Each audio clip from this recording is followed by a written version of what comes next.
Bonjour à tous et bonjour à toutes. Bienvenue dans Face à Michel Onfray sur CNews et sur Europe 1. Bonjour Michel. Bonjour Laurence. Et tous mes vœux pour 2025. Allez vous le dire. Bonne année. Qu'est-ce qu'on se souhaite ? On va pas rentrer dans le détail, mais je pense qu'on peut avoir de l'argent, on peut avoir. Il y a une chose importante, c'est la santé. Voilà, si vous n'avez pas la santé et l'argent, ça sert pas à grand chose, etc., etc. Mais la santé psychique, physique, mentale, etc. Vous avez raison. En tout cas, on va évidemment continuer à évoquer cette actualité palpitante et passionnante avec votre regard de philosophe, de citoyen français aussi, amoureux de la souveraineté de notre pays. Et il en a été question de la souveraineté de la France, Michel. Lors des vœux du président Macron, le 31 au soir, le chef de l'État a affirmé vouloir dire non à tout ce qui nous fait dépendre des autres sans contrepartie et sans préparer notre avenir. Des mots qui doivent sonner doux à vos oreilles, Michel, sauf qu'ils ne recouvrent aucune réalité jusqu'à présent. On vous entendra là-dessus, sur le réveil européen aussi que souhaite notre président. Un nouvel an qui s'est passé à la lueur de nombreux incidents et violences, plus de 1000 voitures brûlées par des délinquants parfois mineurs, plus de 90 000 policiers et gendarmes mobilisés pour éviter des drames. Pourquoi un tel état de fait dans notre pays, symbole d'un ensauvagement selon vous ? C'est ce que l'on verra. On évoquera aussi la visite de Gérald Darmanin à Marseille sur le thème de la lutte contre les narcotrafiquants, notamment ceux qui en prison continuent à gérer leur business criminel depuis leur cellule. Le nouveau garde des Sceaux veut les mettre à l'isolement. Problème, cela existe déjà et cela ne marche pas. Au passage, on évoquera, Michel, le destin de l'ancien garde des Sceaux, Éric Dupond-Moretti, qui va faire l'acteur. Il va monter sur les planches au théâtre. Qu'est-ce que cela symbolise pour vous, Michel ? J'ai hâte de vous entendre là-dessus. Et puis on évoquera aussi quelque chose qui vous a interpellé. Les vitraux de Notre-Dame de Paris, une partie de ceux qui ont été créés par Viollet-le-Duc, seront remplacés par des vitraux contemporains. Cela vous fait dresser les cheveux sur la tête. Je dis ça pour nos auditeurs, Michel. Vous nous direz pourquoi des vitraux contemporains à Notre-Dame. Cela vous hérisse tant. Est-ce que le programme vous va, Michel ? Oui, c'est parfait. On y va, on a beaucoup de choses, hein. Oui, on ne tarde pas. On commence peut-être par savoir ce que vous avez pensé de l'intervention d'Emmanuel Macron, qui a commencé, on l'a vu, par une ode aux événements positifs, et tant mieux qu'il y en a eu ces derniers mois, les Jeux Olympiques, l'inauguration de Notre-Dame de Paris. Vous avez été choqué par le petit clip avec les belles images pour commencer l'allocution présidentielle, ou pas ? Et après, on l'écoute. On l'écoute ? Non, d'abord, je vous demande votre avis. Heureusement, parce que j'ai écouté une fois, j'ai relu le texte. Enfin, j'ai lu le texte pour être bien sûr d'avoir entendu ce que j'ai entendu. C'est pitoyable. Enfin, c'est fait par des publicitaires. On a vraiment l'impression qu'on a demandé à un cabinet conseil de... Mais c'est pas une ode à la belle France, à la France qu'on aime, les valeurs qui nous portent ? Chez lui, il faut être crédible. Il y a un moment donné où, quand on a 7 ans de passé, c'est 7 ans de passif chez Macron. Donc, ça fait 7 ans qu'il parle, ça fait 7 ans qu'il parle pour ne rien dire, ça fait 7 ans qu'il parle pour dire des choses et son contraire. Je vois qu'on commence l'année sur les mêmes bases que celle de l'an dernier. Oui, mais tant qu'on a celui-là, et on sera obligé de dire exactement la même chose. On se répète, mais il se répète aussi, et il ne fait que parler. Alors, et les ministres aussi. C'est devenu une espèce de maladie, tout ça. Mais il a dit quand même des choses qu'on avait assez rarement entendu dire. D'abord, sur la dissolution, il a reconnu que c'était une erreur. Et puis, il a estimé... Alors, et ça, c'est une petite musique souverainiste, en fait, qu'il a fait retentir. Est-elle vraie ou pas ? Écoutons ce qu'il a dit à propos des lois du commerce dictées par d'autres. Les Européens doivent en finir avec la naïveté. Dire non aux lois du commerce édictées par d'autres et que nous sommes les seuls à encore respecter. Dire non à tout ce qui nous fait dépendre des autres, sans contrepartie et sans préparer notre avenir.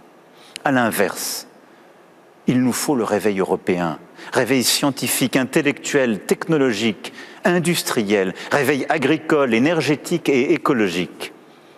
Il faut pour cela aller plus vite, prendre nos décisions plus rapidement, plus fortement en européen, simplifier nos règles pour nos compatriotes comme nos entreprises et investir davantage. Voilà pour Emmanuel Macron. Michel Onfray, on est sur CNews et sur Europe 1. C'est souverainiste comme discours ? Mais il y a un mot important dans ce texte, c'est à l'inverse. À l'inverse. À l'inverse. Et c'est la même chose qu'en même temps. C'est-à-dire qu'il nous dit, il faut être souverainiste. En même temps, ou il dit même à l'inverse, pour le coup, à l'inverse, c'est peut-être même un lapsus. À l'inverse, il faudrait que nous soyons plus européens. C'est-à-dire qu'il dit qu'il faut faire une chose et son contraire. Il faut être viande et poisson. Donc, non, si on est souverainiste, on n'est pas européiste. Si on est européiste, on n'est pas souverainiste. Quand on parle de la souveraineté européenne, elle se fait au détriment de la souveraineté nationale française. Et quand on parle de la souveraineté nationale française, ça se fait au nom de la souveraineté, enfin, ça se fait contre la souveraineté européenne. Donc, en même temps, ou à l'inverse, je suis pas lacanien, donc je vais pas psychanalyser le à l'inverse dans la bouche de ce monsieur. Ça fonctionne pas pour vous ? Si, ça fonctionne parce que c'est lui. Mais dans la réalité, ça ne fonctionne pas. On ne peut pas avoir les deux, c'est l'un ou l'autre. Il va falloir un jour qu'il se décide et qu'il n'est qu'une alliance, si je puis me permettre.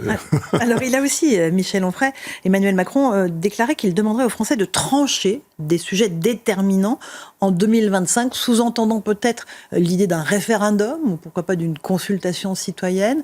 Vous croyez au pouvoir de rendre la parole au peuple ou pas ?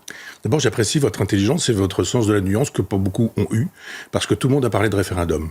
Et quand je disais tout à l'heure que j'avais écouté et que j'avais lu le texte pour être bien sûr, le mot référendum ne s'y trouve pas. Évidemment. Vous avez raison de dire évidemment, parce que vous travaillez, parce que vous écoutez. Mais tous les journalistes, ils nous disent référendum, enfin, je dis, mais où ça ? Où ont-ils entendu ça ? Alors évidemment, j'ai demandé à mes amis de se taire pour pouvoir l'écouter. Après, j'ai lu le texte et j'ai bien entendu ce que j'ai entendu, c'est-à-dire pas entendu le mot référendum. Demander aux Français de trancher, ça veut dire quoi ? Peut-être dissoudre l'Assemblée nationale en juillet ? Peut-être. Tout simplement. Bah oui. Je demande aux Français, je dissous, je redemande aux Français, et ils vont trancher sur les sujets essentiels. Il y aura des projets de société, il y aura 3 blocs, on va demander aux Français de choisir, etc. Je ne le vois pas demander un référendum, sauf que, comme il parle, pour ne rien dire, il peut dire qu'effectivement, il demandera aux Français de trancher sans jamais demander aux Français de trancher. Il a demandé des cahiers de doléances aux Gilets jaunes, et ça pourrit aujourd'hui dans les caves des sous-préfectures et des préfectures, ça ne me gêne pas beaucoup. Mais donc, trancher sur des choses essentielles, mais on n'a même pas besoin de trancher sur des choses essentielles. Il y a une époque, il faisait le tour de la France pour savoir ce que pensaient les Français. On a envie de lui dire... de doléances des Gilets jaunes, le grand débat... Ben oui, bien sûr. Mais il n'y a pas besoin de faire des référendums, tout est dit, tout est là. Et c'est très bien que les Français pensent un certain nombre de choses sur plein de sujets. Par exemple, sur l'immigration, sur la question de la justice, sur la question de la police, sur la question de l'école. Ils savent très bien, ces gens qui sont au pouvoir, droite et gauche confondus. Parce que d'une certaine manière... Je ne vais pas dire, vous me le faites l'accabler, mais je l'accable. Mais je les accable tous depuis 83. Les gens me disent que je suis un anti-macronien rabique, mais je dis je suis un anti-maastrichtien rabique. C'est-à-dire que depuis 1983, j'avais voté Mitterrand en 80, mais depuis 83, plus jamais pour ces gens-là, depuis qu'ils ont renoncé à la souveraineté nationale. Et puis, on mettait ceux qui suivent. Les Chirac, les Sarkozy, les Hollande, je les oublie tous. Peut-être que j'en oublie un, mais non. Pardon. Et Macron aujourd'hui. On va juste écouter les Français, on leur a posé la question. Quelle question aimeriez-vous qu'on vous pose lors d'un référendum ? Écoutez, c'est assez étonnant. Quelques réponses choisies au hasard. J'aimerais une question qui touche principalement à l'immigration. L'immigration telle qu'on la connaît aujourd'hui, pas en tant que telle évidemment, je n'ai rien contre, mais sous sa forme actuelle, c'est-à-dire sous une forme largement massive et incontrôlée, pose des problèmes absolument à tous les niveaux. J'aimerais bien, qu'on me parle de la fin de vie, je voudrais savoir s'il y a des possibilités de suicide assisté. Voilà, c'est ce qui m'intéresse le plus. J'aimerais qu'on me pose la question de savoir comment redonner des moyens aux hôpitaux, à la fonction publique en général, mais surtout aux hôpitaux, aux médecins. J'aimerais bien qu'ils reviennent sur la fin de vie, de façon à ce qu'on puisse avoir une fin de vie digne. Très intéressant, Michel Onfray, ces Français interrogés. 2 fois la fin de vie qui revient. Oui. Le projet de loi a été stoppé en plein élan par la dissolution.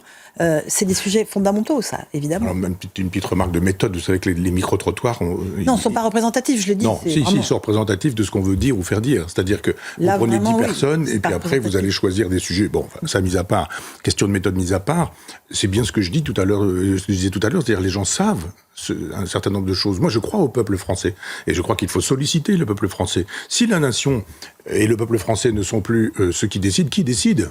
On a la réponse aujourd'hui. Une oligarchie de Maastrichtiens dont Emmanuel Macron est le représentant et les autres dont j'ai parlé tout à l'heure. Sur la fin de vie, j'ai l'âge qui me permet de savoir que c'est un serpent de mer. Vous vous rendez compte ?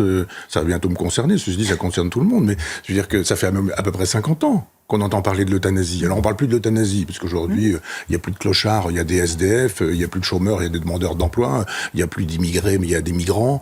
Donc il y a une espèce de révolution sémantique pour enfouir les choses, et la révolution sémantique, c'est on ne parle plus d'euthanasie, et je me souviens même d'un certain Bernard Kouchner qui nous disait qu'il y avait nazi dans euthanasie.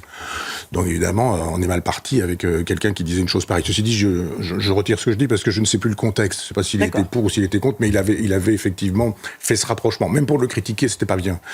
Donc, parce que je pense que peut-être il est pour, je sais pas, il a été médecin, mais on devrait pouvoir accéder à ça assez facilement. Et par voie référendum. Alors le référendum avec un vrai débat. Avec un vrai débat. On va en faire sur CNews, par exemple, des vrais débats. C'est-à-dire avec des gens qui... On en a fait beaucoup sur CNews et Europe. Oui, mais des vrais débats de société. Il pourrait y avoir, par exemple, un mois, peut-être le dire à Serge Nedjar en passant comme ça, mais je veux dire que un mois, un sujet. Peine de mort, avortement, contraception. Il ne s'agit pas de changer la vie des gens, mais de les éclairer en disant mais quels sont les arguments de ceux qui veulent la fin de vie et de ceux qui ne veulent pas de la fin de vie. Et puis juste débattre avec des gens de bonne foi, entendons-nous bien. Michel Onfray, on est sur CNews et sur Europe 1. Encore une question sur le référendum. J'ai une question à vous poser à propos du général de Gaulle, évidemment. Est-ce que finalement, ce n'est pas lui qui a saboté l'usage du référendum ? Oui, vous ouvrez des grands yeux en me regardant, en fusillant du regard. Je le dis pour nos auditeurs. Quand il fait un référendum qu'il perd, il part. Oui. C'est une bombe atomique pour tous ceux qui suivent. Ils ne veulent pas se servir du référendum, car ils ne veulent pas partir. Bien sûr. Donc il sabote l'usage du référendum. Ah oui, c'est sur cela. C'est pas le général de Gaulle qui sabote. En fait, il place la barre tellement haut Oui. que ceux qui viennent après sont forcément il a raison, pas à la hauteur. mais c'est toute la Constitution, c'est l'esprit de la Constitution. Le peuple est souverain. C'est ça qui fait qu'on me dit que je suis fasciste et d'extrême droite. Le peuple est souverain. Quoi qu'il fasse, quoi qu'il dise, s'il veut porter Madame Castet à l'Assemblée nationale, à la tête du gouvernement, je suis pour, si le peuple l'a voulu. S'il ne l'a pas voulu, je ne suis pas pour. C'est tout, c'est simple. Moi, je vote si je vote, et quand je vote, je me dis pas, je veux que mon vote soit prioritaire. C'est le vote du peuple entier, du peuple rassemblé. Donc le général de Gaulle dit, il faut un homme qui décide, bouton nucléaire, c'est important. Et cet homme, ça n'est pas un type qui bricole pour être élu, en disant attention au fascisme. Il aurait pu, le général de Gaulle, parler du fascisme en disant moi j'ai vaincu Adolf Hitler avec quelques alliés, il n'a jamais fait ça. Donc aujourd'hui, on nous fabrique des fascistes pour dire il faut être antifasciste, donc votez pour moi, c'est-à-dire votez pour Maastricht. Et puis le peuple, de toute façon, poubelle, systématiquement. Il vote mal, poubelle. Vous avez vu ce qui se passe en Roumanie, vous avez vu ce qui se passe en Hongrie, vous avez vu ce qui se passe. À chaque fois que le peuple vote mal, on dit oh, les Russes sont derrière tout ça. Oui, d'accord. Mais pourquoi est-ce que ce ne seraient pas les peuples qui seraient derrière tout ça ? Et quand le général de Gaulle dit ça, il dit mais je ne suis pas un monarque, vous pouvez me destituer. Et vous pouvez me destituer comment ? En votant contre moi. Et en votant contre moi quand ? Aux législatives, je les perds, je m'en vais. Là, la gauche, enfin, les Maastrichtiens, c'est je perds législatives, je reste. Vous avez vu Macron, à chaque fois qu'il a perdu, il a dit « Ah, vous ne voulez pas que je continue ? D'abord, je continue, et je vais vous mettre en Premier ministre quelqu'un que vous ne voulez pas. » Et après, avec les référendums, évidemment, le général de Gaulle dit « Vous me dites si c'est oui, si c'est non, je m'en vais. » Ça me paraît tellement évident. Ce sont les autres qui sabotent. Ça fait à peu près mais il place la barre tellement haut qu'après... Non, mais ça s'appelle la démocratie. Et si la démocratie, c'est mettre la barre haut, je suis pour mettre la barre haut. Et c'est le peuple qui décide. On va écouter ce que disait le général de Gaulle 2 jours avant ce fameux référendum de 69. Écoutez la clarté des propos qu'il tenait. Voilà pour le général de Gaulle en 69. Michel Onfray, on est sur CNews et sur Europe 1. Évidemment, il est parti. Le mot essentiel, évidemment. Évidemment, le mot essentiel, comme à l'inverse tout à l'heure. Là. Évidemment, ça veut dire qu'il n'est pas pensable de dire je perds les élections, donc je reste. Chose qu'a pu faire dans son esprit Giscard d'Estaing, puisqu'il pensait que, perdant les élections législatives, il resterait chef de l'État et qu'il initierait la cohabitation. Il a pas eu à le faire, mais enfin il y a songé. Puis ensuite on a eu Mitterrand, puis ensuite on a eu Chirac, et puis après d'autres, qui ont considéré que, même Macron aujourd'hui, dans une forme de cohabitation. Alors lui, il cohabite avec le plus proche possible de lui, en disant il faut des gens qui me ressemblent, parce que je veux continuer à avoir la main, mais je ne veux pas que la moitié des Français qui n'ont pas voté pour moi, plus une partie des Français qui n'ont pas voté du tout parce qu'ils en ont assez de ce cirque, ces gens-là n'existe pas. Je les jette au fossé. Et il a quoi aujourd'hui comme capital ? Et il a quoi aujourd'hui comme capital de sympathie ? 20%, 21%, quelque chose comme ça. C'est-à-dire rien. Le problème avec le général de Gaulle, c'est que il a... Je vais me permettre d'être critique, une fois n'est pas coutume. Ah bon ? Vous allez critiquer le général de Gaulle ? Oui, parce qu'il reste idéal... Non, enfin, je ne peux pas dire que je vais le critiquer, non. Mais je veux dire qu'il part du principe que le peuple est éduqué. Et que le peuple va voter en fonction de l'intérêt national, de l'intérêt de la France, etc. C'est pas vrai. C'est le régime des partis qui fonctionne dans cette logique-là. C'est-à-dire que vous avez des Mitterrand, vous avez des... Je ne sais plus qui était à l'époque le patron du PC, Valdez-Crochet peut-être, enfin des gens du parti qui disaient « Oh, on va pas voter pour ou contre la France, on va voter pour ou contre De Gaulle, on va le virer. » Les partis socialistes, même chose. Le Canuet, les démocrates chrétiens, c'est-à-dire Bayrou. Bayrou vient de ça, c'est un anti-gaulliste, Bayrou. Tous ces gens-là disent « Mettons-le dehors. » Et lui... Il part du principe que les gens diront « Je suis le général de Gaulle, j'ai quand même sauvé la France, au moins une fois avec l'appel du 18 juin, une deuxième fois avec la Constitution de 58, ils vont avoir le sens de l'histoire, enfin, la mémoire de ce que j'ai pu faire et peut-être éventuellement le sens de l'histoire. Les Français ne l'ont pas eu parce que ils ont voté de manière idéologique. Michel Onfray, on est sur CNews et sur Europe 1. On a évoqué les vœux du président Macron le soir du 31.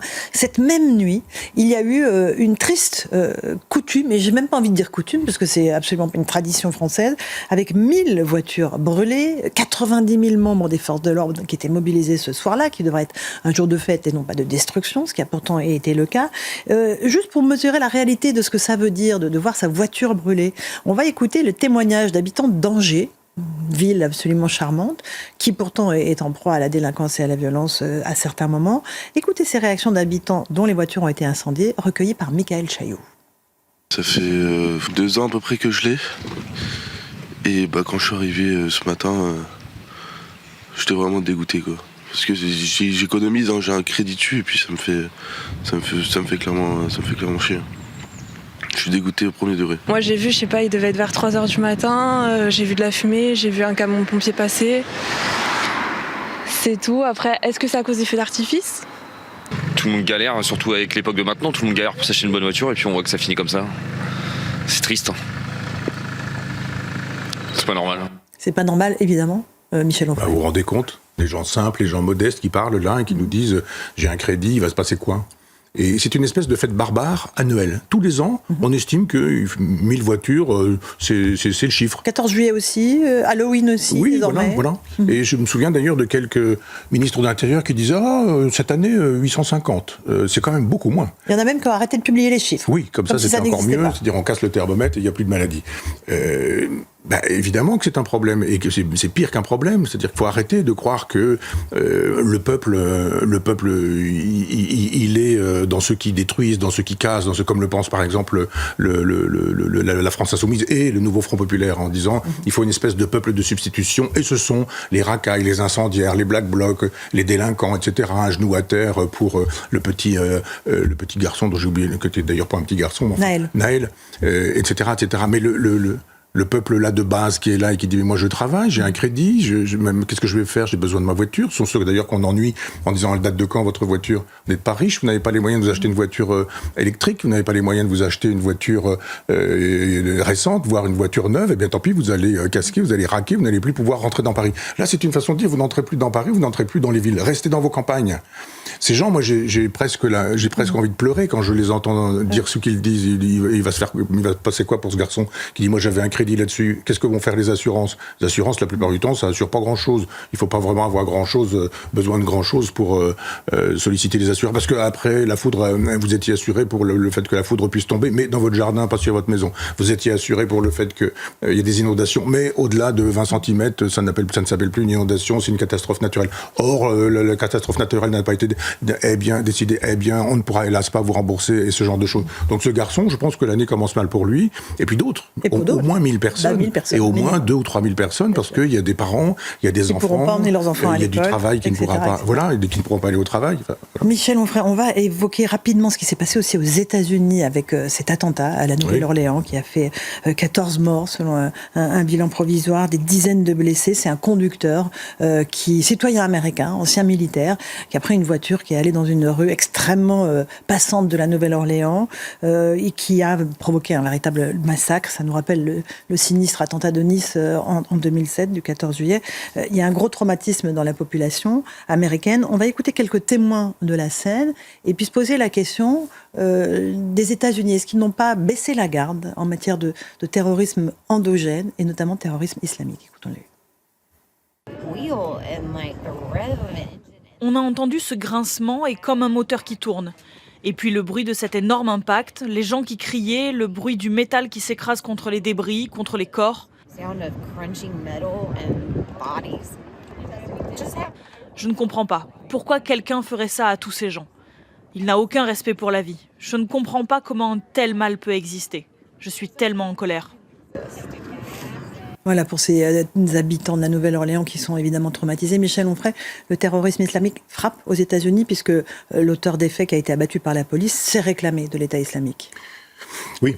Et Donald Trump a eu tort de mettre en relation avec l'immigration. Vous avez vu, l'immigration, ça produit toujours ça, etc., etc. C'est évidemment faux, puisque ce garçon, il est né apparemment aux États-Unis. Et puis voilà. C'est le problème de la haine de l'Occident qui est en jeu. C'est pas forcément l'immigration. Il se peut que dans les immigrés, il y ait des gens qui détestent l'Occident, mais il est vrai aussi que parmi les migrants, comme on dit désormais, il y a des gens qui aiment vraiment l'Occident et qui ont envie de s'occidentaliser. Ceux-là sont bienvenus, évidemment. Ceux qui ne veulent pas et qui veulent éventuellement détruire l'Occident. Il y a eu un garçon algérien apparemment qui habitait Rennes et qui disait « tirez, tuez-les », etc. Bon, évidemment, il a été arrêté. C'est pas exact. Et heureusement qu'il a été arrêté. Je suis pas sûr que sans Bruno Retailleau, il l'eût été. Donc Trump s'est trompé là-dessus. là-dessus. Ce qui est problématique, c'est justement la conversion chez ce garçon. Il était quand même dans l'armée américaine, et d'un seul coup, il passe de l'autre côté. Il devient un délinquant. Et il devient un délinquant musulman. Radicalise. C'est la question de la haine de l'Occident. Tous ceux qui détestent l'Occident aujourd'hui, y compris la France insoumise, les socialistes et autres, qui travaillent à ça, à la destruction de l'Occident, en disant qu'il est coupable de tout, responsable de tout. Vous aviez des philosophes comme Jean-Luc Nancy ou Lacou Labarthe qui nous expliquaient que Hitler n'était pas responsable de la Shoah, mais que finalement c'était l'Occident, avec sa technologie, qui était responsable de la Shoah. Donc je pense qu'il y a cette première chose. Il y a une deuxième chose qui est qu'il se passe, tout le monde l'aura vu, un certain nombre de choses importantes, d'événements importants en Israël, avec Gaza, avec le Liban, avec la Syrie qui tombe, qui s'en va, et avec ce fameux Daesh, comme disait François Hollande, qui connaissait les marques de lessive, et qui ne voulait pas qu'on dise État islamique. Or, Daesh, c'est l'acronyme de l'État islamique en anglais. Et donc, l'État islamique, on nous a dit, d'abord, c'est pas un État, et ensuite, il n'est pas islamique. Je me rappelle de monsieur Fabius, aujourd'hui président du Conseil constitutionnel, qui nous disait, l'État islamique, c'est une chimère, ça n'existe pas, il n'y a pas d'État. Il y avait un drapeau, il y avait un hymne, il y avait une monnaie, il y avait tout ça. Et un territoire. Il y avait une capitale et un territoire, tout ce qu'il faut pour faire un État. Et c'était pas islamique, puisque l'islam, c'est la religion de paix, de tolérance et d'amour. C'est insulter nos compatriotes musulmans qui aiment la France que de croire que soit ils sont tous terroristes, soit ils ne sont jamais terroristes. Certains le sont, et il faut combattre cela. Ne serait-ce que pour préserver ceux de nos compatriotes musulmans qui ne sont pas favorables à l'islam intégriste, à l'islamisme et à ce genre de choses.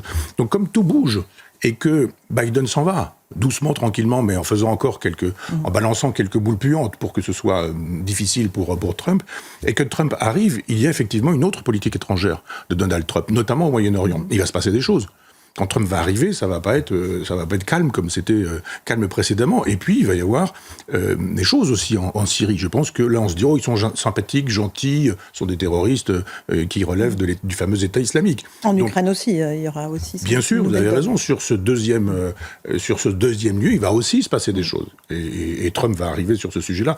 Donc effectivement, là, ils sont en train de pousser leurs pièces, les gens de l'État islamique, en disant allons-y aux États-Unis. Et là, effectivement, vous avez ce premier attentat. Le second avec la voiture... Alors, il y a un second, c'est celui-là que je voulais évoquer. À Las Vegas, on n'a pas encore de certitude. Une voiture Tesla qui prend feu, qui explose devant l'hôtel Trump à Las Vegas. Évidemment, on voit bien que c'est Trump et Musk qui sont visés. Ça vous surprend que Elon Musk, qui est maintenant très proche de Donald Trump, qu'on voit systématiquement à ses côtés, soit visé? Ah non, parce qu'il est sorti du bois. Moi, j'en parlais il y a quelque temps autour de moi, parce que je suis très intéressé par le projet civilisationnel de cet individu-là. Et j'étais obligé d'expliquer qui il était. Maintenant, tout le monde sait qui c'est. Pas forcément qui il est. Pas forcément pour les meilleures raisons.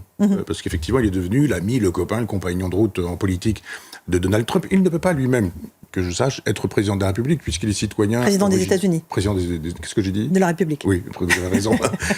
Et parce qu'il est africain du Sud. Et donc, il est repassé après au Canada, et que je crois que ça n'est pas possible. Enfin bon, peut-être que Trump pourrait modifier la loi, on n'en sait rien. Tout ça, c'est susceptible d'être fait. Et là, il intervient. Et il intervient en disant, mais moi, j'ai une puissance. Alors, elle peut être positive, elle peut être négative. La puissance positive, c'est par exemple de dire, j'ai des satellites qui me permettraient de régler des problèmes avec Mayotte. Ils ont été déployés, les Starlink, par C'est pourquoi j'en parle. C'est pourquoi j'en parle, en disant qu'il y a ça. Et puis, il y a aussi cette façon de dire, mais...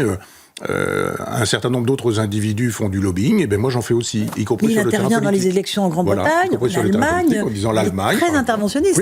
Oui. C'est pas un danger qu'un tycoon comme ça, un multimilliardaire, s'ingère dans les affaires des pays? Mais c'est autant un danger que de les voir s'ingérer dans les affaires en défendant, au contraire, un libéralisme planétaire, etc. Tous les patrons des GAFAM, la plupart du temps, sauf lui. Lui, c'est une espèce de mouton à 5 pattes, ou de mouton noir. Mais tous les autres, ils défendent le wokisme, ils défendent une société post-civilisationnelle ou une civilisation post-humaine. Et c'est chacun dans son camp. Lui, il a choisi un camp. Et au moins, c'est clair. Bon, allez, on fait une petite pause, Michel Onfray. C'était passionnant déjà cette première partie. On se retrouve dans un instant sur CNews et sur Europe 1. On évoquera la visite de Gérald Darmanin à Marseille. On voit que le nouveau garde des Sceaux continue sa méthode de visite sur le terrain. Et puis, on parlera aussi d'Éric Dupond-Moretti, son prédécesseur, qui remonte sur les planches. À tout de suite, donc face à Michel Onfray. Et on se retrouve pour la seconde partie de Face à Michel Onfray sur CNews et sur Europe 1. Michel, on va évoquer le déplacement de Gérald Darmanin, qui est le nouveau garde des Sceaux, sur le terrain à Marseille. Il s'est rendu sur place pour parler du narcotrafic. Il souhaite placer les narcotrafiquants les plus importants à l'isolement en prison pour éviter qu'ils ne continuent à gérer leur business criminel depuis leur cellule avec des téléphones portables. Et il a aussi évoqué un point de bascule de notre société face à la corruption liée au narcotrafic. Écoutons Gérald Darmanin. Nous sommes dans un point de bascule pour la République. Et donc nous devons collectivement nous réveiller. Je donnerai les instructions dans la circulaire de politique pénale que j'adresserai dans quelques jours au procureur de la République pour que les atteintes, les menaces et corruptions envers les agents publics dépositaires de l'autorité publique soient particulièrement poursuivis avec la plus grande fermeté. Mais nous devons aussi montrer que les exemples de corruption et de menaces sont particulièrement condamnés par notre justice.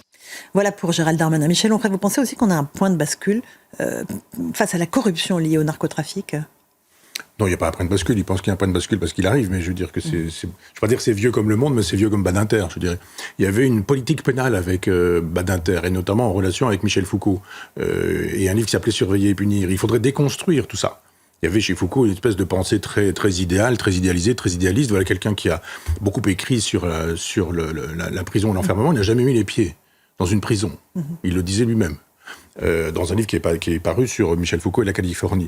Donc voilà quelqu'un qui ne sait pas ce qu'est la prison et qui pense la prison en inversant les valeurs et en disant le monde dangereux c'est le monde réel et le vrai monde c'est celui de la prison. Et le monde de la prison ce sont les déchets de la société, les victimes du système, et il faut aimer ces gens-là, ce sont eux qui sont finalement les gens qui vont remplacer le prolétariat dont le marxisme disait qu'il deviendrait l'avant-garde éclairée avec laquelle on va faire la révolution. C'est avec les prisonniers, c'est avec les taulards qu'on va finalement faire une espèce de soulèvement révolutionnaire, etc. Et on a un Badinter, qui normalement est un social-démocrate, quand même très à droite, défendant Maastricht, etc., défendant même le président François Mitterrand quand quelques-uns des Juifs étaient bien intentionnés d'expliquer qu'il avait un passé vichiste et la francisque.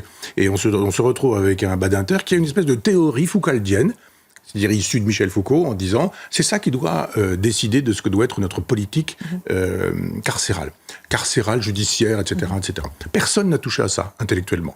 Je sais que Gérald Darmanin, je peux le dire peut-être, mais m'a fait un texto un jour parce qu'il n'était pas content du fait que j'avais dit 2 ou 3 choses dans notre émission. Mais que ne propose-t-il une espèce de réflexion générale en disant pensons ces questions-là, pas lui, mais je veux dire il y a des juristes, il y a des philosophes qui sont capables de démonter ça en disant c'était idéaliste, c'était issu de mai 68, mais ça ne peut pas fonctionner. Donc il faut proposer quelque chose pour une autre prison. L'idée de dire il faut durcir, il faut une espèce de prison sauvage où on tabasse les gens, où ça n'a aucun sens. Mais de dire non plus on va fermer la prison, c'est comme l'asile, les fous, ce sont les gens dehors, c'est pas les gens qui sont dans l'asile, etc. Inverser ces valeurs et en disant hiérarchisons la délinquance. Il y a des gens qui ne méritent pas de se retrouver... D'abord, personne ne mérite d'être incarcéré dans des conditions insupportables, avec 6 ou 7 personnes par cellule quand il en faudrait 2, avec les toilettes de tout le monde au nez, des gens qui dorment sur des paillasses, avec... bon, voilà. On devrait pouvoir avoir droit à un téléphone. Je pense que cette histoire de téléphone caché, c'est ridicule. On devrait pouvoir avoir un téléphone. Il y a des téléphones fixes. Oui, fixes, d'accord. Mais on peut avoir un portable aussi. Et puis, simplement, ils sont sur écoute. On dit il y a des écoutes aléatoires, il y a même des écoutes très précises, et puis c'est tout. Et on ne peut pas mettre des fonctionnaires pour écouter les prisonniers. Ben bien sûr que si. Vous vous rendez compte ça veut dire, il y a bien des fonctionnaires pour faire des fouilles et essayer de retrouver... il y a des gens qui se mettent des téléphones dans le rectum pour les cacher, etc. Enfin, il y a des choses quand même extravagantes, et moi je préfère qu'il y ait une sécurité assurée pour le personnel pénitentiaire. Il faut penser à ces gens-là quand même, qui sont dans la dangerosité en permanence, qui sont dans la tentation aussi. C'est facile de dire quand vous avez des salaires de misère, que vous faites cracher au visage, que vous faites insulter, éventuellement si vous mettez une gifle, vous êtes vous-même au tribunal parce qu'on va vous dire que il ne faut pas frapper un détenu, ce qui est vrai, bien sûr, hein, je ne défends pas ça. Je dis simplement que si quelqu'un vous dit, bon, si tu as envie d'une petite valise de 10 000 euros et tu me ramènes, je sais pas quoi, téléphone, drogue ou n'importe quoi, il y a effectivement des gens qui succombent. Et puis il y a aussi des gens qui passent le concours de la pénitentiaire pour infiltrer la prison, s'y trouver et justement effectuer les passages, etc. C'est-à-dire qu'il ne faut pas être iréniste, comme on dit, c'est-à-dire voir les choses en disant le bien est là, le mal est ici, etc. Il faut faire avec la nature humaine telle qu'elle est. Et ça aussi, je dirais, une grande réforme de la justice, une justice pénale qui serait nouvelle, post-moderne, et elle penserait à partir de ça. Priver de liberté, c'est pas priver de dignité. Donc on peut donner de la dignité, puis en même temps on peut séparer des gens. Vous avez, je crois, 30% des gens qui sont en prison qui ne devraient pas s'y trouver parce qu'ils ont des problèmes psychiques, psychiatrique. Il faut dire que la drogue, ça déclenche des psychoses, des paranoïas, des maladies mentales, et qu'un usage même modéré chez certains déclenche des schizophrénies. Et ces gens-là, il faut les soigner. Il ne faut pas qu'ils soient dans les rues. Donc oui, ça coûte très cher d'avoir des gens qui seraient dédiés à des écoutes, mais probablement moins cher que de rouvrir encore des prisons, de retrouver du personnel pénitentiaire pour refaire une politique répressive. Il y a des gens qui ont besoin de répression. Il y a des gens qui ne peuvent pas sortir de prison, ils sont dangereux pour la société. Et puis il y a des gens qui sont éducables, et puis des gens qui ne sont pas éducables, et puis éduquons ceux qui sont éducables. C'est-à-dire c'est un grand projet. Mais comme il faudrait un grand projet sur la question des dom-toms, un grand projet sur la question d'éducation nationale, il faudrait un grand projet sur la question de la santé. Enfin, il faudrait arrêter de faire de la petite politique politicienne en disant je veux être élu, je veux me maintenir, je veux être ministre, j'étais ministre de ça. Madame Borne qui nous dit ah mais je suis pas compétente en éducation nationale, mais maintenant je suis dans l'éducation nationale. Avoir des vrais projets de la longue distance et de se dire peut-être que dans 5 ans je ne serai plus là, ou dans 5 mois, ou dans 5 jours, mais la France, elle, sera encore là dans 50 ans. Et qu'est-ce qu'on fait pour la France ? C'est la vraie question. Michel Onfray, un tout petit mot de Éric Dupond-Moretti, qui est le prédécesseur de Gérald Darmanin, place Vendôme. Il sera sur scène en février au Théâtre Marigny pour une pièce qui s'appellera « J'ai dit oui ». Il va y raconter son expérience en politique, ses années passées au gouvernement. Est-ce que pour vous, qu'est-ce que ça symbolise d'abord ? Est-ce qu'au fond, ça ne veut pas dire que tous les politiques sont des acteurs ? Oui, ça c'est sûr que depuis Maastricht, où la politique se fait chez Madame Ursula von der Leyen, les autres sont là, ils font semblant. Ils s'en vont dans une prison, ils s'en vont dans une école, ils s'en vont dans un hôpital, ils attendent que toutes les caméras soient là, ils parlent, nous allons faire, nous ferons, nous avons décidé qu'il y aura un grand plan de ceci, un grand plan de ça, puis ils rentrent en disant, bon, où est le resto, j'ai faim, il faut qu'on y aille. Est-ce qu'on a un dîner ce soir ? Oui, c'est ça. Alors, ils montent sur les planches, les a-t-il jamais quittés ? Je pense que c'est quelqu'un qui fait du théâtre depuis toujours. Et puis, je dirais, la honte est morte. Personne n'a de honte. Je sais pas, le Manuel Valls, Elisabeth Borne, qui se retrouvent après avoir été Premier ministre, ministres qui sont derrière Bayrou, qui lui est là en disant c'est moi le Premier ministre, ils sont là juste derrière. Pas avoir beaucoup d'honneur. On a besoin d'hommes d'État. Oui, qu'on en crée. Et puis ceux-là qu'ils aillent à la retraite. Manuel Valls, c'est un homme d'État. Oui, il peut être à la retraite. Il a beaucoup dit qu'il est trop jeune pour être à la retraite. Non. Quand on a dit que la France c'était bien et que l'Espagne c'est beaucoup mieux et qu'on vient en disant non, vous n'avez pas compris, c'est pas vraiment ce que je voulais dire, etc. Bon, il y a un moment donné où le sens de l'honneur fait qu'on se dit voilà, on n'imagine pas le général de Gaulle en 69 disant je me représente pour être député à l'Assemblée nationale. Mais je vous oppose le sens de l'État. Est-ce qu'il y a un moment où on se dit pas je peux aussi aider mon pays avec mes compétences et mon expérience. Non, quand on a le sens de l'État, on mesure ses paroles et on ne laisse pas derrière soi un certain nombre de paroles qui montrent qu'on n'a pas le sens de l'État, mais qu'on a le sens de soi-même. Donc aujourd'hui, on revient, on dit moi je fais de la politique, c'est mon métier, et puis on dit la France, la liberté, l'égalité, la fraternité, la laïcité, la démocratie, la République, bien sûr. Mais c'est de la carrière. Je pourrais, oui, parce que c'est facile. Vous êtes bien l'acteur, en fait. Un peu de théâtre, oui, j'en ai fait quand j'étais au collège et j'aimais bien ça. Mais maintenant, je ne peux pas.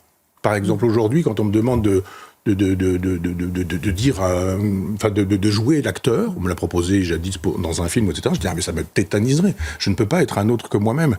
Mais eux, on voit bien. Alors lui, il fait ça, là, et puis je pense qu'il a envie d'être président du Conseil constitutionnel. Oui. C'est pas gênant. C'est pas gênant du tout. Lucchini n'a pas eu envie d'être président de la République, par exemple. Il fait très bien son métier, il sait bien que la politique, c'est pas fait pour lui. Il fait parfois de la politique comme il sait en faire. Mais bon, voilà, c'est le triomphe du narcissisme, c'est le triomphe de l'ego. J'ai dit oui. Bon, d'accord. Il y aura des gens pour aller voir. Mais ceci dit, Bernard Tapie a déjà fait ce genre de choses. Michel Onfray, on va maintenant parler sur CNews et sur Europe 1 d'un sujet qui vous tient à cœur, c'est Mayotte. Marine Le Pen va se rendre demain à Mayotte. Elle y sera peut-être mieux reçue que le président Macron. Elle porte une attention toute particulière aux départements et territoires d'outre-mer qui votent largement en sa faveur. Écoutez ce qu'elle a dit à propos de Mayotte dans ses vœux aux Français. Il ne faut pas qu'à nouveau puissent se construire de manière totalement anarchique de véritables bidonvilles qui couvrent l'île de Mayotte et qui ont été, bien entendu, un cimetière pour les immigrants clandestins qui s'y étaient réfugiés. Il ne faut pas que l'on ferme à nouveau les yeux dans les années qui viennent sur le nombre de personnes qui vivent à Mayotte et qui font que les services publics n'arrivent plus en réalité à fournir le service auquel vous avez droit comme citoyen français. Voilà pour Marine Le Pen, qui se rendra donc demain à Mayotte. Michel Onfray. Mayotte, qu'est-ce que c'est pour vous ? C'est le symbole de quoi en réalité ? Bon, elle est très normalisée, là. Ça y est, elle y va, elle va faire son petit tour, elle aussi. Mais à quoi bon, tout ça ? Je veux dire, là encore, quand je disais qu'il fallait de la hauteur, un projet, une pensée, une perspective, il faut aussi avoir le sens de l'histoire. D'où vient Mayotte ? C'est aussi la question que personne ne pose, que personne ne résout pour la bonne raison qu'on ne la pose pas. Enfin, je veux dire que sous l'époque Giscard-Chirac, 74, il y a un référendum qui est fait, on a un archipel des Comores, dont Mayotte. Et on sollicite l'archipel des Comores, dont Mayotte, pour savoir s'ils veulent être français ou autonomes. Et ils décident qu'ils seront autonomes, sauf Mayotte qui a puissamment voté en faveur d'un rattachement ou du fait de rester français. Et Le droit international interdit ce genre de choses. Il y a l'espèce de communauté territoriale et on ne peut pas briser la communauté territoriale. Et puis vous avez ce que fait la France en disant, finalement, le droit des peuples à disposer d'eux-mêmes fait que Mayotte peut devenir française, rester française, etc. Ce qui fait que les Comoriens pensent que Mayotte est toujours propriété des Comores. Ça veut dire que quand ils arrivent en bateau, les petits bateaux là, avec lesquels ils arrivent, mais ils sont chez eux. C'est-à-dire, faisons de la géopolitique, ayons le souvenir de la mémoire et repensons les relations que nous pourrions vraiment avoir avec Mayotte. Pas seulement en disant, on va ramener l'électricité, on va ramener de l'eau, on va ramener des vivres, on va reconstruire des écoles, Bien sûr que ça ne va pas se passer comme ça. Mais refaisons de la politique en disant quel type de relation pouvons-nous avoir avec les Comores, eu égard à ce passé qui est un passif, que Mayotte, d'un point de vue international, reste comorienne quand les Comores sont autonomes et indépendantes, et quand les Comores ont été république islamique il y a encore peu de temps. Donc on sait très bien que c'est un peuple musulman qui vient massivement sur un territoire européen, puisque le Mayotte fait partie de la France, donc de l'Europe. Donc c'est cette question-là qu'il faut penser. Et puis plus généralement, je pense à tous les gens de l'outre-mer. On dit des outre-mer aujourd'hui, de l'outre-mer. C'est-à-dire la Martinique, il y a des problèmes. La Guadeloupe, il y a des problèmes. La Guyane, il y a des problèmes. La pauvre Nouvelle-Calédonie est dans un état dont plus personne ne parle.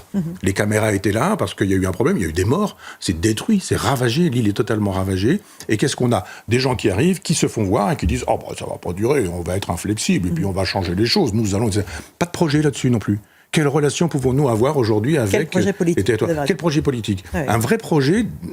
Je veux dire décolonialiste, alors que je n'aime pas beaucoup ce mot-là, mais en disant, mais quelle relation avons-nous aujourd'hui, en méprisant tous ces peuples? Il y a des problèmes d'eau en Guadeloupe, il y a des problèmes d'électricité en Martinique, il y a des problèmes avec le pouvoir tribal, par exemple, en Nouvelle-Calédonie. Est-ce qu'on ne pourrait pas repenser en termes girondins, c'est ma proposition, plutôt que de manière jacobine?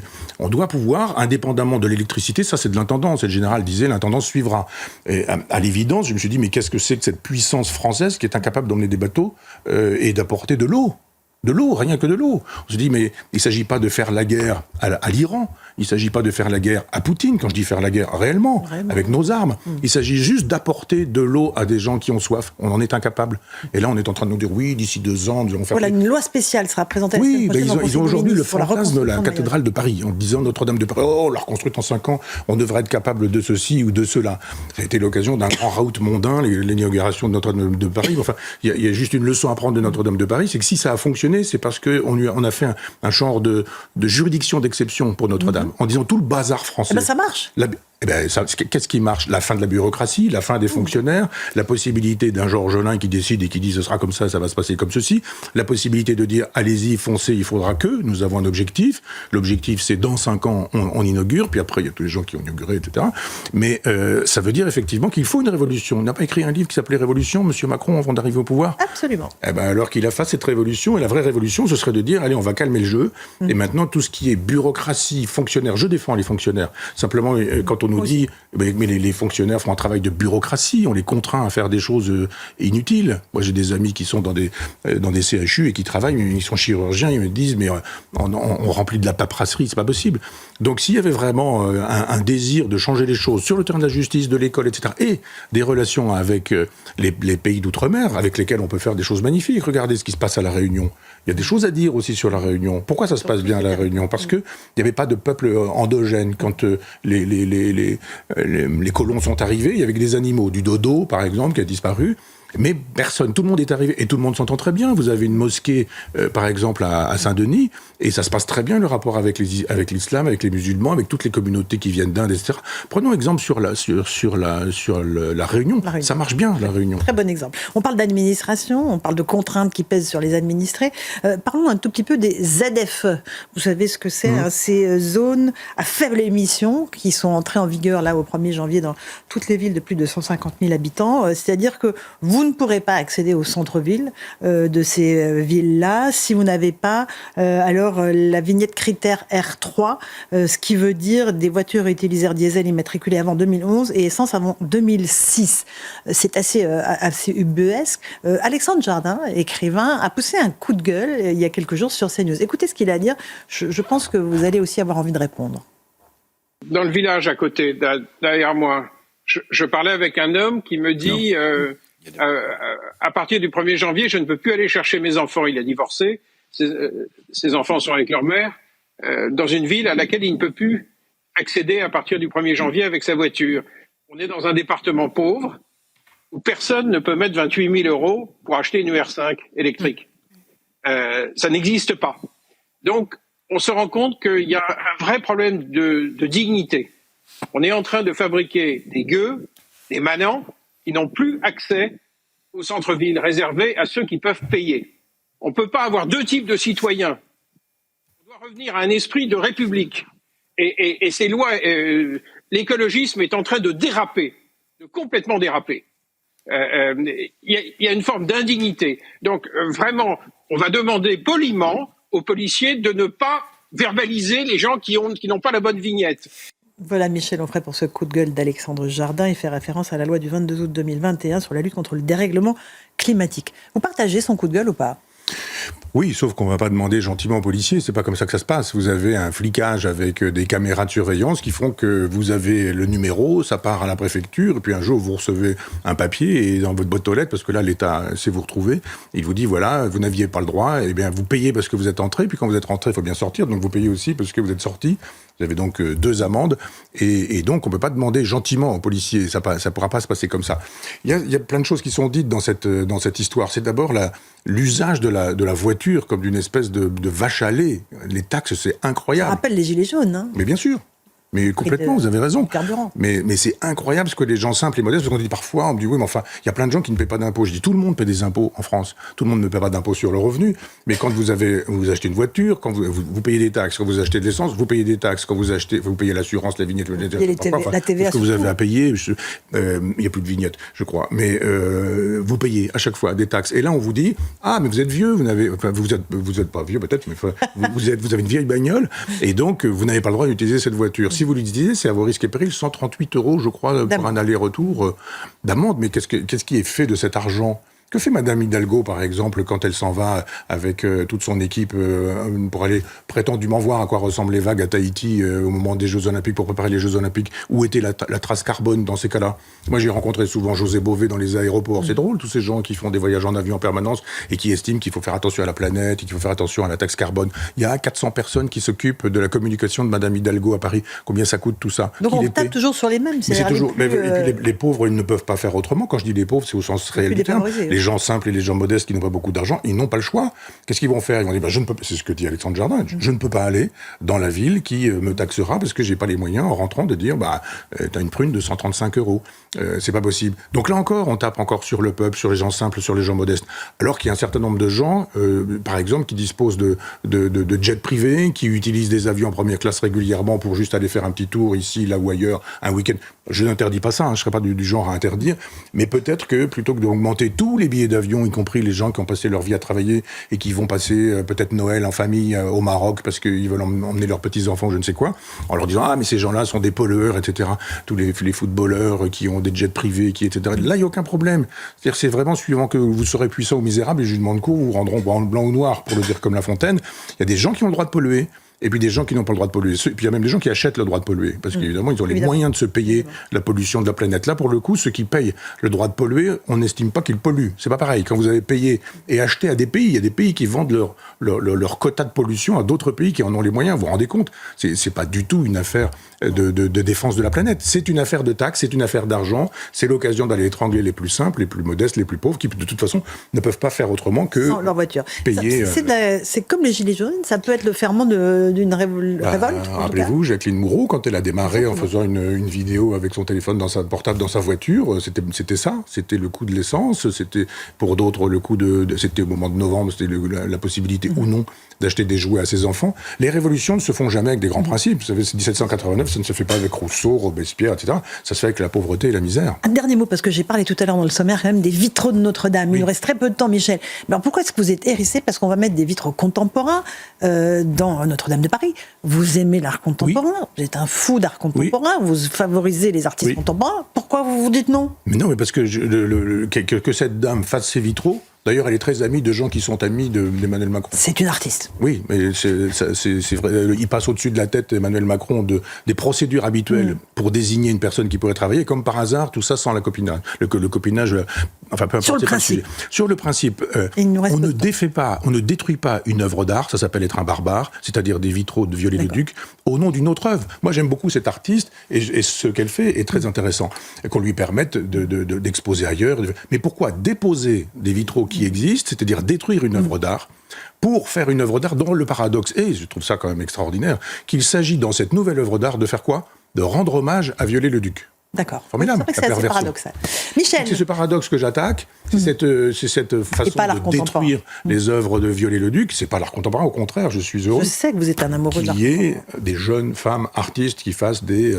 voilà, j'ai Vous fait avez bien fait de visiter, préciser. à des amis l'abbaye aux Dames à Caen et j'y ai admiré, j'ai fait admirer à mes amis aussi des vitraux contemporains. Je suis pour le vitrail contemporain quand le vitrail prend la place d'un trou.